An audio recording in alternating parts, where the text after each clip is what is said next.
Hi there, and welcome to my show, Emma Mulvaney-Sinek, Mayor of Burlington, Vermont. We do these shows periodically to help share what's going on in the city of Burlington, trying to really pick out topics that are timely for what's sort of the main headlines of the city. And today I have a couple guests, which I'll get to in just a moment, but I want to really always start by opening this show with some of the really super fast headlines. If this was sort of like cable television, you would see them running on the bottom perhaps, around just big important things that have happened recently here in Burlington.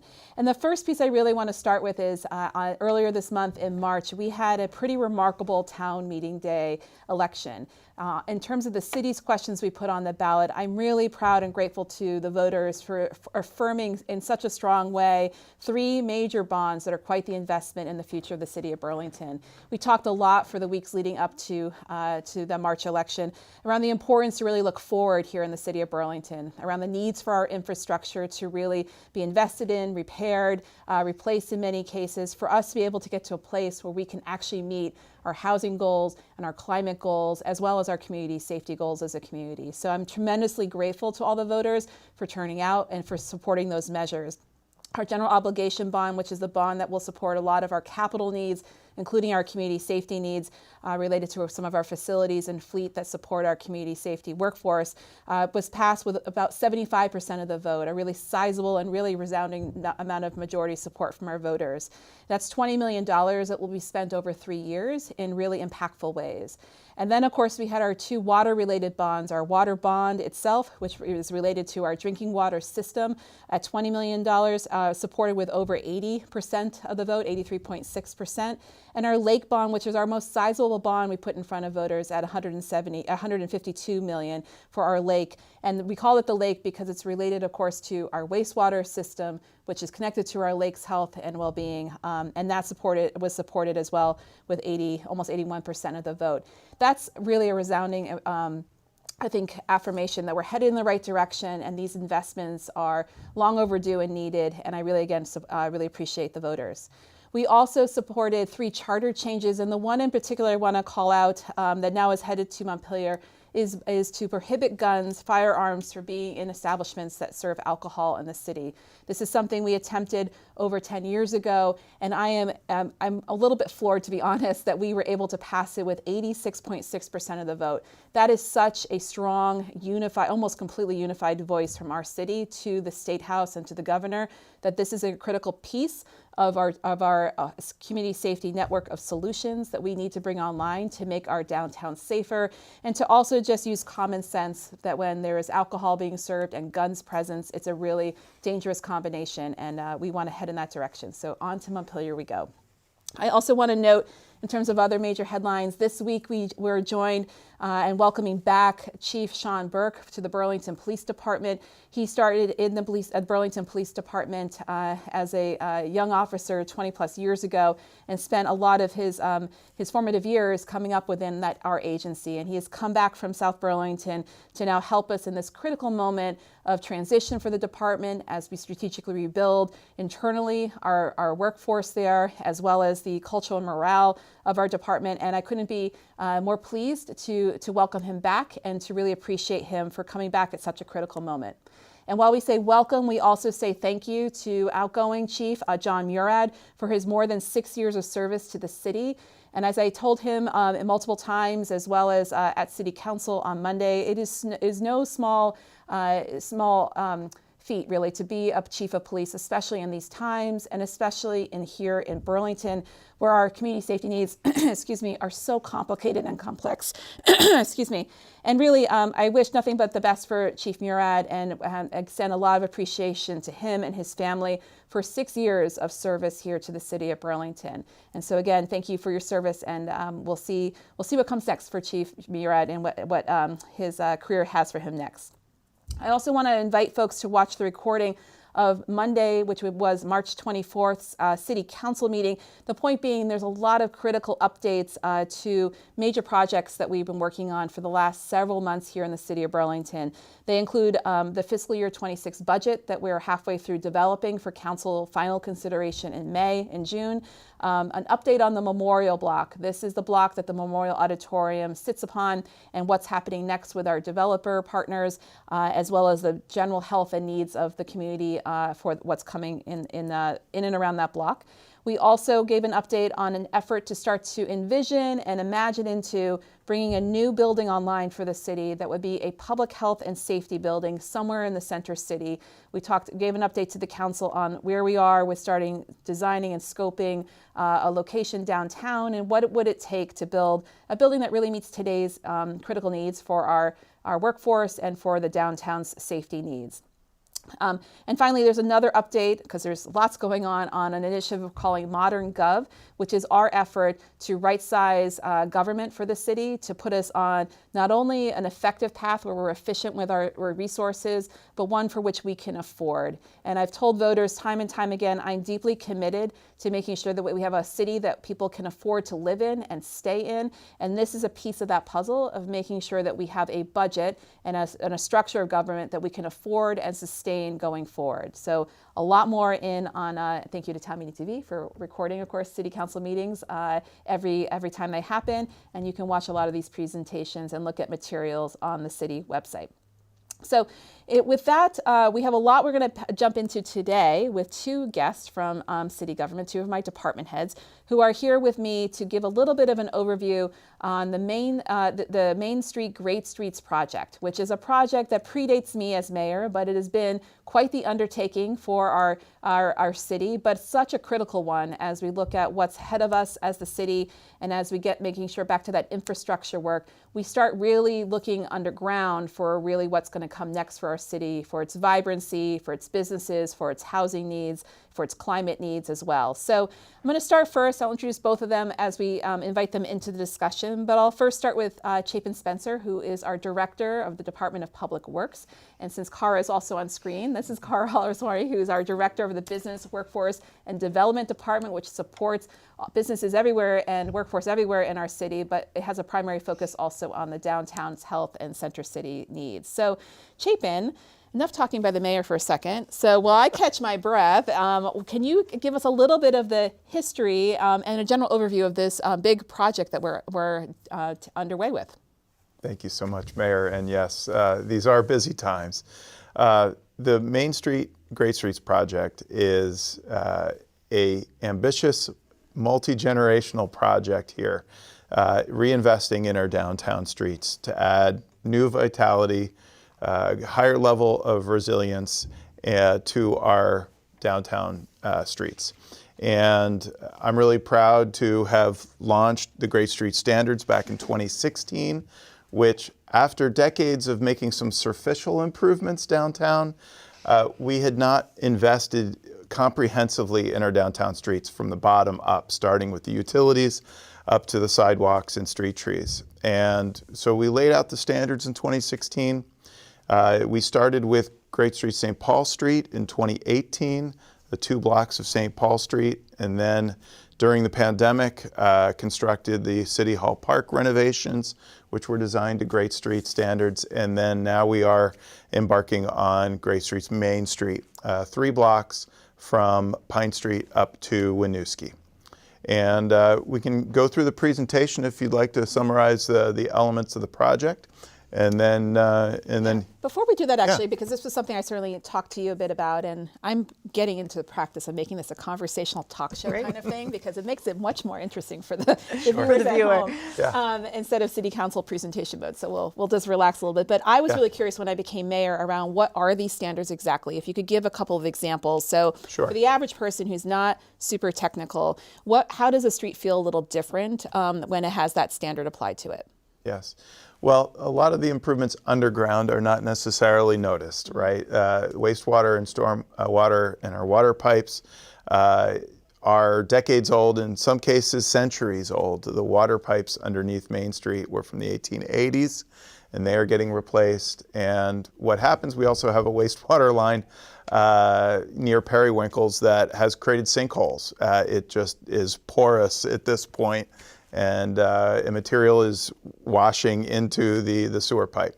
But more interestingly, on the surface, what people will notice on a street is whether it feels inviting, whether it feels safe, whether their businesses have outdoor seating and sail racks and items for kids to play on. And I'm really excited by the new vision, really, for downtown and Main Street, where we are turning the parking from diagonal parking to parallel parking. And that helps unlock a lot of space for trees and seating, wider sidewalks, dedicated bike facilities that are off-road, and it will be a much more inviting place to hang out and spend time. And so we can't do that work without fixing what's underground first, and then get to the more exciting, visible features on the surface. Right. One of the underground features I'm most excited about really are the stormwater upgrades. And while it may sound wonky, we want to protect Lake Champlain.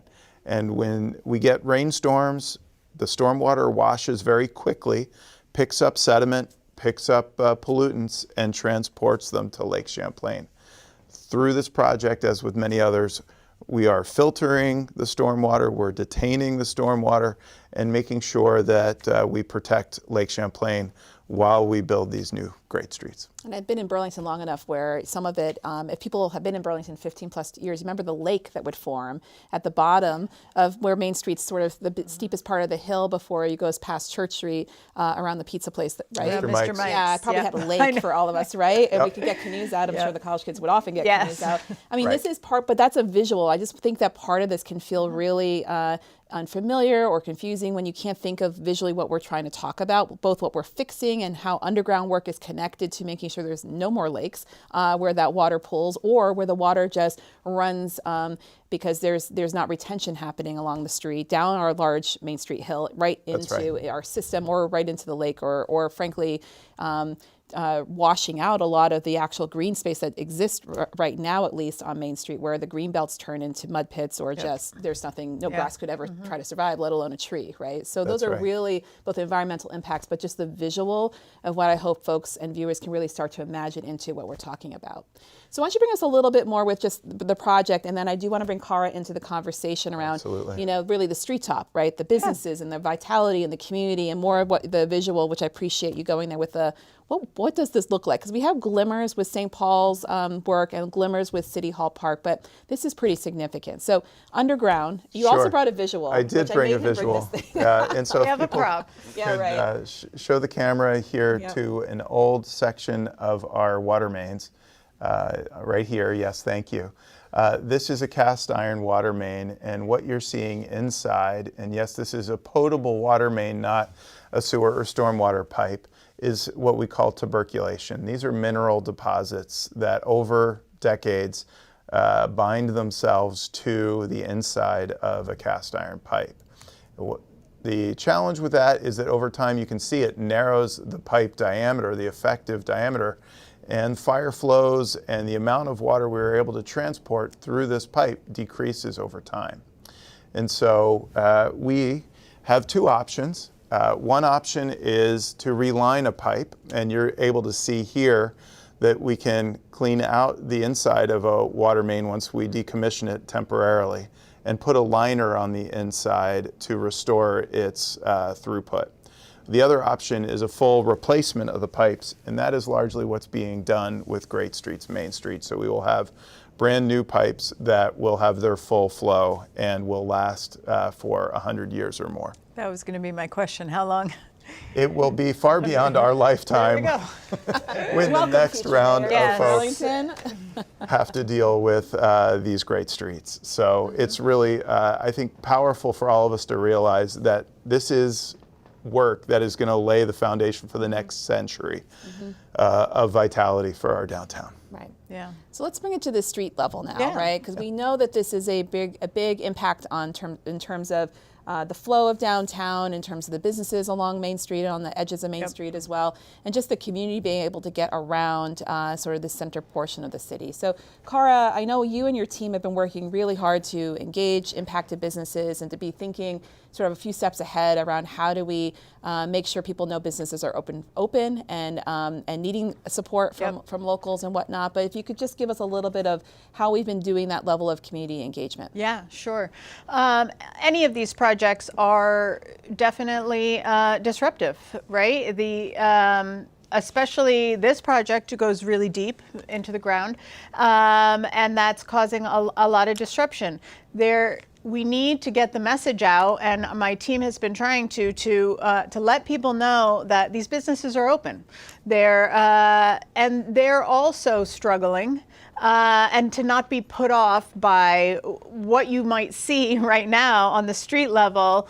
Park your car and walk on down, and help keep these businesses alive.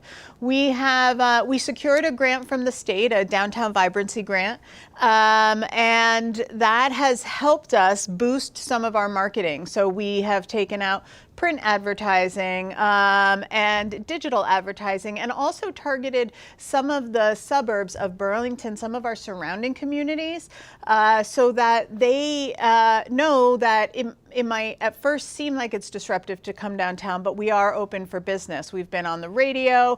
We have, for those of you who don't know, we have a marketing brand called Love Burlington, and it's really a brand on Instagram at Love Burlington or loveburlington.org.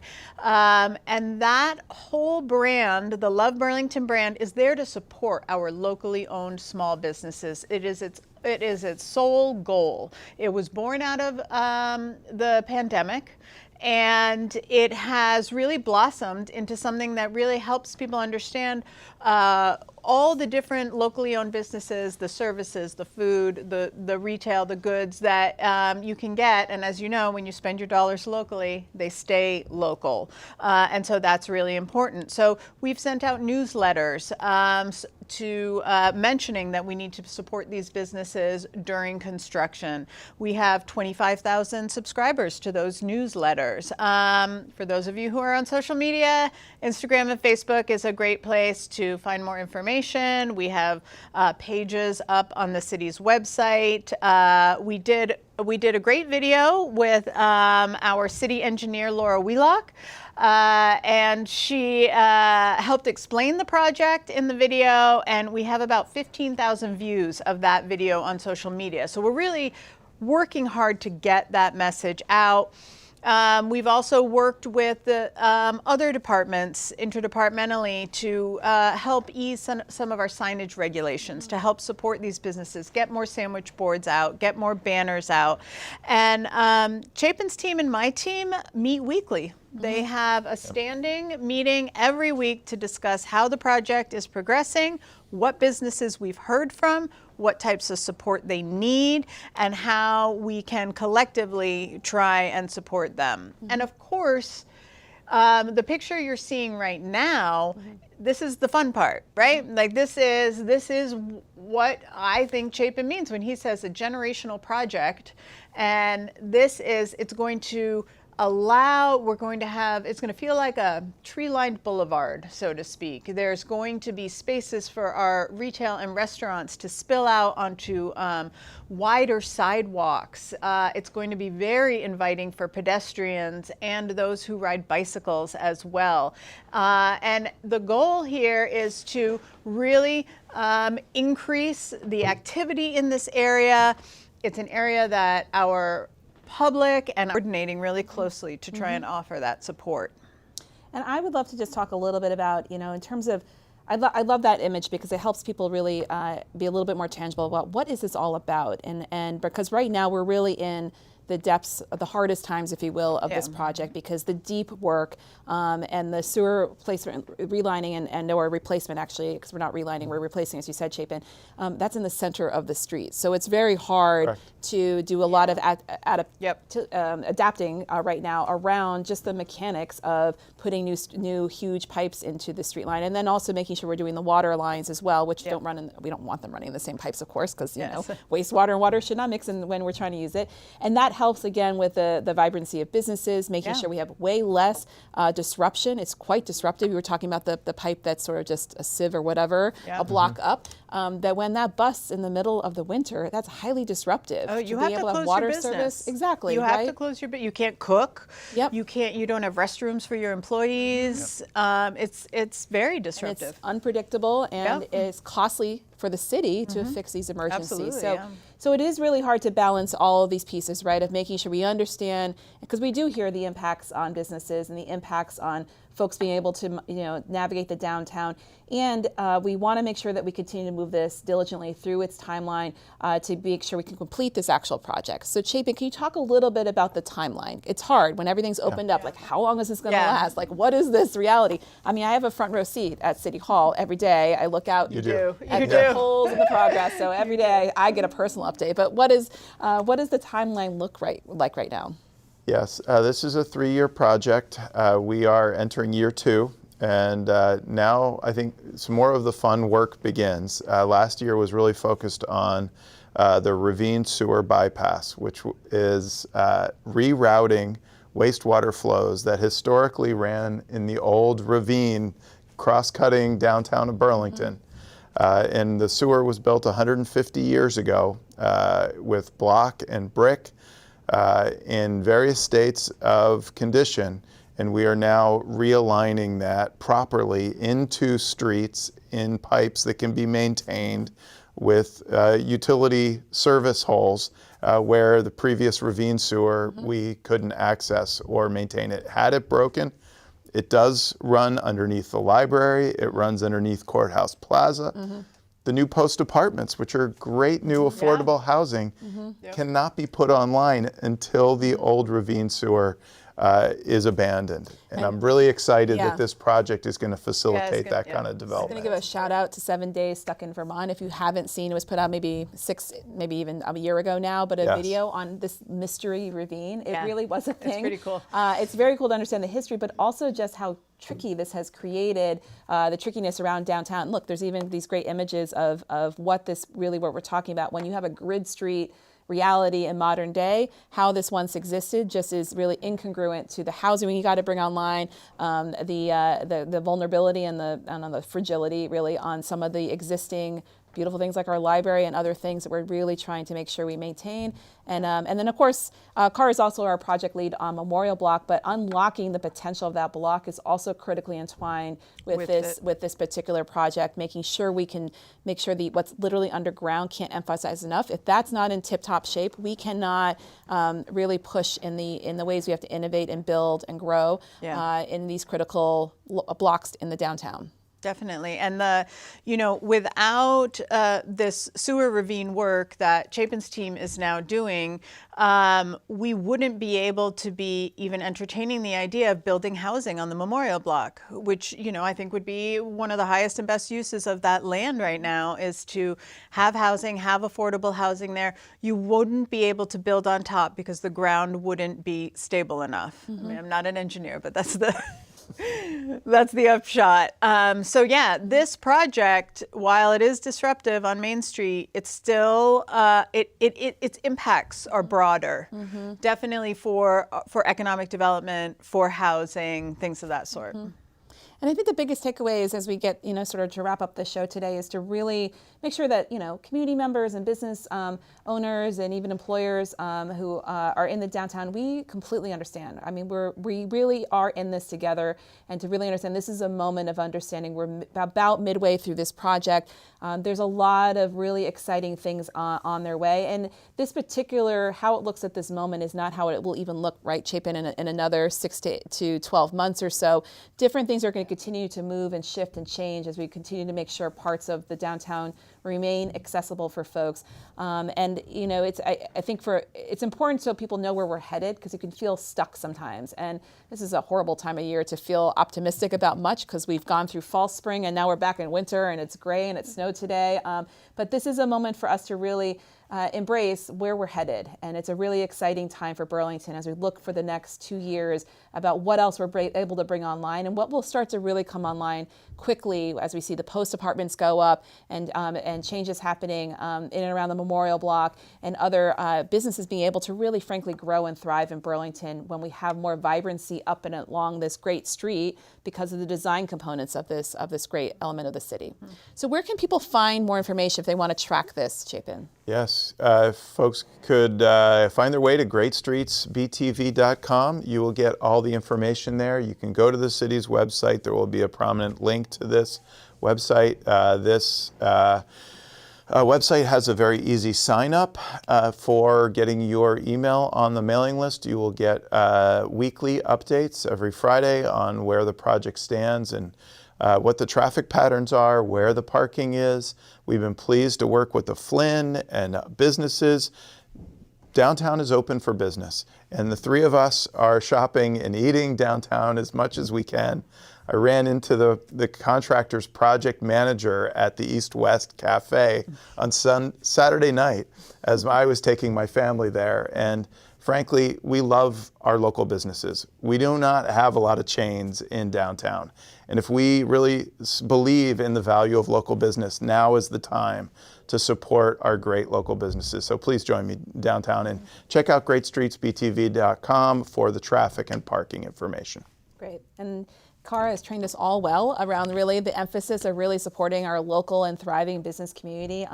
It is one that not only helps their bottom line and well-being and the workforce for which they employ, but also the vibrancy and the safety of our community. When we all actually lean in and support local business and local downtowns in Vermont, but Burlington in particular, it has a mutual benefit. It really has a ripple effect around what we're trying to continue to build in sense of community and safety and just the vibrancy that just coming together downtown represents. And so the more we can do to support our local businesses, the better. I've been particularly proud of living in Burlington because there's such a local forward mentality here. And it is our obligation as the locals, if you will, not just visitors, but the locals to really reinvest and be conscious about where we spend our money and our time. So Cara, do you have anything you want to share around? You said it really well, Mayor. Okay, good. Well done. No, I completely agree. And we are local forward. I think that's really important to say. We don't have a lot of national chains. These businesses, they're owned by your friends, by your neighbors, by the parents of the children in school that your kid is in school with. And when you spend money in their establishments, you're supporting your own community. I can't say it enough. And not only that, let's be realistic. When you spend locally, that tax revenue goes back into the city, and the city can reinvest it again to make sure that we're keeping up and we're making things beautiful and we're making things safe. It's just this ecosystem that can only keep going if we really consciously spend our dollars locally. That local multiplier effect is very real, and not only for again the businesses and who they employ locally, but really just to emphasize, underline, and put in bold and font 25 is that we really we thrive as a city when we're able to have that local revenue coming into our budget. We're able to do more, offer more services, really address that issue of affordability when we have vibrant revenue coming in the door as well. So this is by extension really part of our community safety strategy. Absolutely. When we talk about the nuance of it all is around the economic vitality and the back to what I said before, the conscious choice of how we spend our local dollars. Less Amazon, more downtown Burlington. Sorry, Amazon, but not really, because you don't need any help from us. But I really think that's an important piece as we wrap up the show today. There's more resources, of course, on the Burlington City website about not only this downtown construction. We ran out of time to go more into our general paving contracts or paving plans for the year, because we're getting into the warmer season, I hope, to start working on that, as well as the continued ways you can track the investment of those critical bonds. I started at the top of the hour or half an hour of where we're planning to spend our money collectively in ways that are transparent and really implementing our goals for what we need as a whole city. We focus just on Main Street today, but as a whole city about where we're headed. So with that, I want to thank everyone for tuning in today, and my two capable and amazing department heads to talk about it. The show and tell is amazing. I think this might be the first time Town Meeting TV has had a pipe from the depths of the streets of Burlington here. It didn't break the funky. table either. It didn't break the table. It's funky, and I can't believe drinking water has gone through that before, but we're going to make it better. So again, thank you very much for joining me for the Mayor's Show, and onward we go. All right. Thank you. Thank you.